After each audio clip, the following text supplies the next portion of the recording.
In today's world, the philanthropy is considered where you give the money to someone, and if you don't give the money, you are a bad person. Somehow you don't care enough. And to me, philanthropy should never be about giving money. Philanthropy should be about solving a problem. So this lady came to me saying, we have done such a good job in our current homeless shelter. We really outgrown it, and now we need to expand it, and we have this capital need, and we want you to donate to it. And I said, instead of asking for a donation, why don't you start to think about like a business? And I am a venture capitalist. And if you came to me saying that give me this money that is going to go out and do something with it, there are only two choices you're giving me. Either you're going to fail in doing what you're doing. In that case, the money is wasted.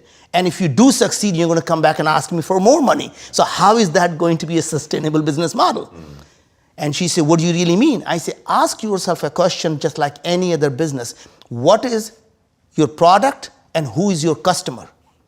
She looked at me. All she wanted me to do is write a check and not be interviewed. And she said, it's really simple. All I'm selling is the homeless shelter, the place in the homeless shelter, and my customers are my women who come there. And I say, young lady, you have a broken business model. And she said, why? I said, your customers don't pay you. Right. I said, they're not your customer. They are your users. And she said, how else would you think about it? And I said, what if, just like a Facebook, the social networking is not their product. The people who use social networking is the product. You and I are the product, and their customer is the advertisers.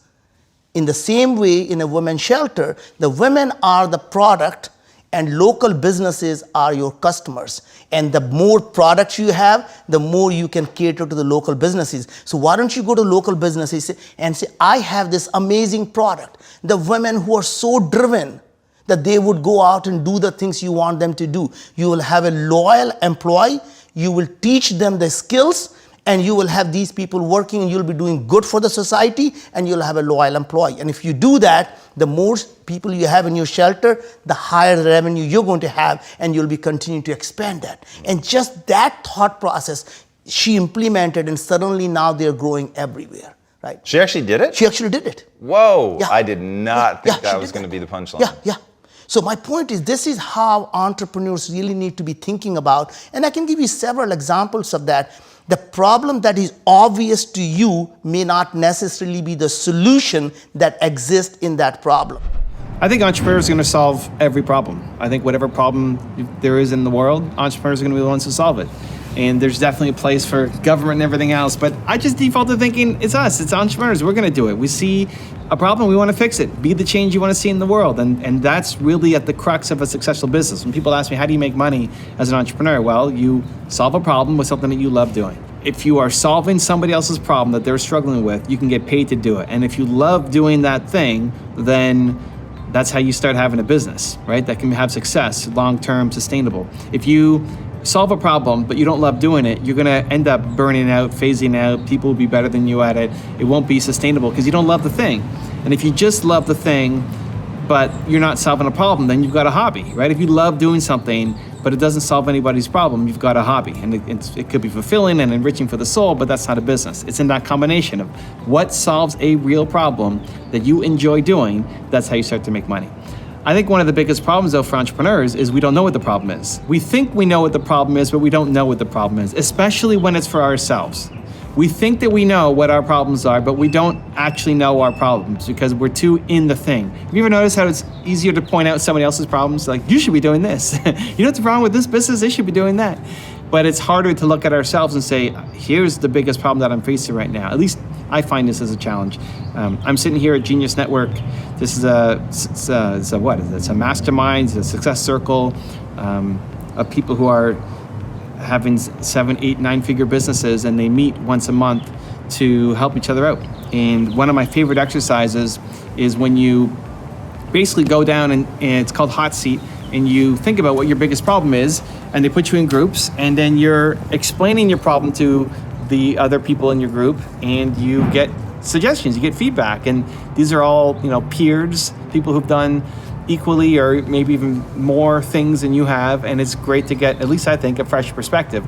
And so yesterday, one of the members that I was in that group with he came up and he said, my biggest problem is I need to have more structure in my life. I need to be more intentional with my time. I'm too all over the place. I'm too, creative and I, it's got me this far, but it's not going to be the thing that gets me to the next step. I need to have more discipline and schedule.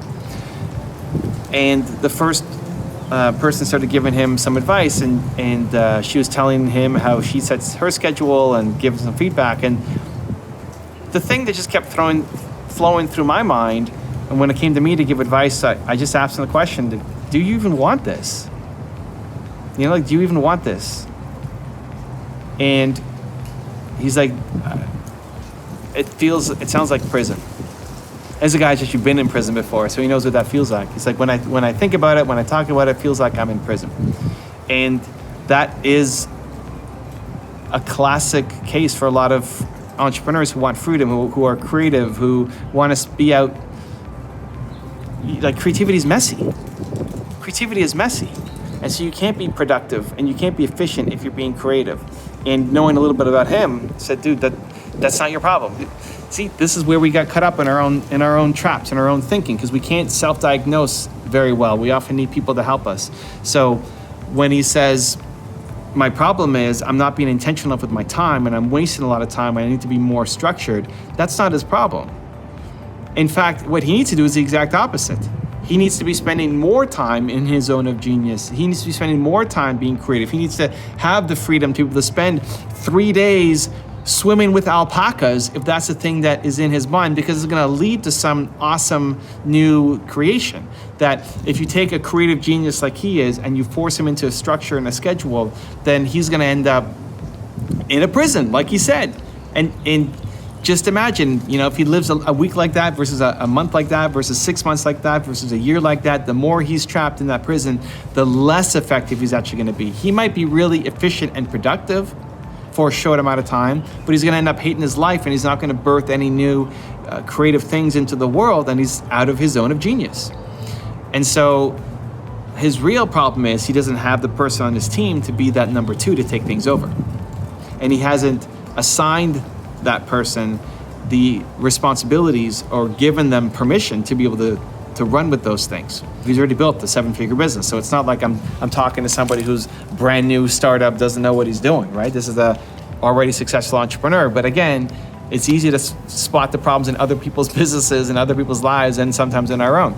And so the problem was different than the problem that he thought he had. And solving the right problem by getting some perspective will change his life. Just as I was talking and expressing what I thought about him, you could see that he starts to come alive. And at the end, he's like, I feel that. And this is the guy who's really in tune with body and energy. And he's like, I feel that. And he's like touching his heart, as he's doing it. And like, thank you, and what a gift. And so we solved the right problem. And so if you are struggling right now, I think one of the best things you can do is one, model success. So go find the people who've done what you're trying to do and see what resonates. Bill Gates saved my business, even though I've never met him, because I had a software company and I looked at Bill Gates, who started a software company, and that's what I modeled, and it started to work. But I think even more importantly, if you're really struggling right now, is to be around other people who might be able to help. Because you're around some people, even if you're shy and introverted like me, you still have some people around you. The problem is they can't tell you what the problem is. Their version of the problem is something you don't want to hear. I don't believe in negative or toxic people. I don't think that's what's going on, but they're, hurt people. So they could be in a lot of pain. They could be hurt. They have a different perspective, one that you don't want their life. You don't respect their opinion on the thing that you're asking about. And so you're just probably around the wrong people. And to be able to change that, to shift that, you might be able to, this group here, one group was $25,000 a year to be in, the other's $100,000 to be in. So you may not be able to afford to go to a group like that, but you don't need it, because you don't need it yet. The most important thing is momentum, to start building, to start being around more positive, optimistic, happy people who you do respect, you can do something with. I made a group called Movement Makers, and every 2 weeks we meet, and these are people who want to be thought leaders, who want to share, want to help, have a message on their heart and need to get out to the world.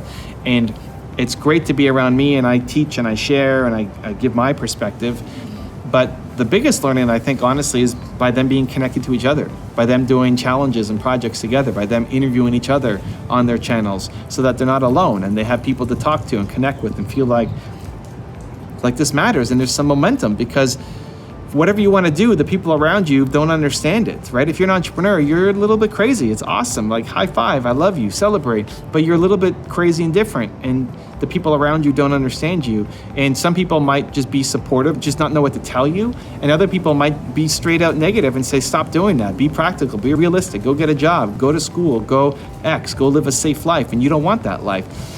And so you need to start being around the people, collect good people who support you, who cheer you on, who believe in you, who say that you can do things, who still push you, but in a positive, loving way forward, as opposed to a negative way down, that makes you feel like things are possible. And so how do you find those people? Well, you could join a group, right? I mean, Genius Network might be a fit for you if you've got a big budget.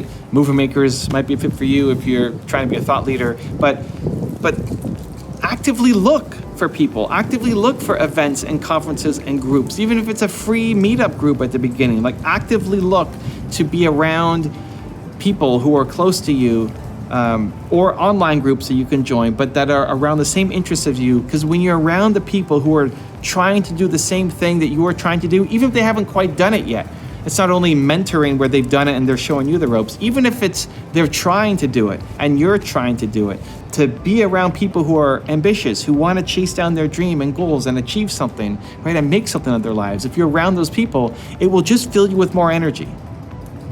It will fill you with more energy and make you feel like hope is possible.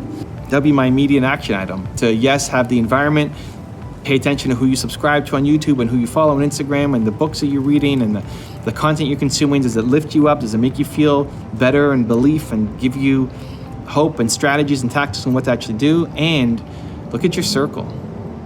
And are you with the right people? And if not, then just don't make it some big thing that you have to go join this giant group that's super expensive. Just start with, who can I talk to right now? You know, who's trying to do this thing with me too? Who's even at my level that I can build and grow and learn with? And if you just switch your mindset to start to look, to start to search, to go to Google and type in your city and look for groups, or to think about the industry you want to be in, like how to be a thought leader or how to be a XYZ, whatever it is that you are in, whatever your business is, and to find groups of people who are doing it. You know, you want to be the Toastmasters for speakers or whatever it is, there's a group to just join and try it. Because, man, when you are around people who are doing things, it just breathes so much more life, energy, and momentum into your mission.